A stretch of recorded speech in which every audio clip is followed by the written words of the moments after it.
Nang organisar ti Cagayan State University iti babaen through Respiratory Therapy Society ti Grand Motorcade Parade.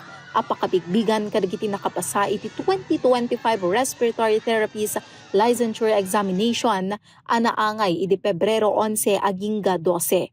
Tinasa o apagadalan ket nagunod da ti sangagasot a porsyento a passing rate ano sa dinno ket sangagasot ket 30 ket siyam nga examinees ti balay ki a nakapasa. Ken 20 ket 5 kadakwada ti top notchers nga idadauluan ti rank 2 ani Zach Cedric Nicole Bumanglag.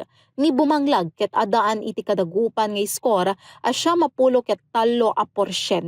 Katulad po lang sinabi nung prof namin si Ma'am Nancy Martinez, puro libro po, aral lang po ng aral kasi yun lang po yung ganun. Susi, kumbaga. Tips natin sa mga next examinees po. Ako, sa akin po, mag-aral lang po tsaka dasal lang po kasi yun lang po yung punan sa pag-aaral tsaka sa board exam po. Agyamyaman ni Bumanglag iti alma mater da iti inorganisar da programa agraman ti suporta nga ipapaida kadakwada. Saan met ang mailadawan ti lola ni Zach ti kinaragsak da iti nagbalinabalay iti apo ko da. God's gift sa family and parents. Kung ano ang blessing na natatanggap niya kay Lord, yun ang makamtam niya sa sarili niya.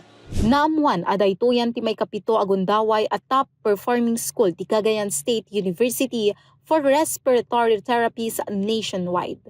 On behalf of the entire Cagayan State University community, I commend you, our dear artists, for your hard work, diligence, dedication, perseverance, and support.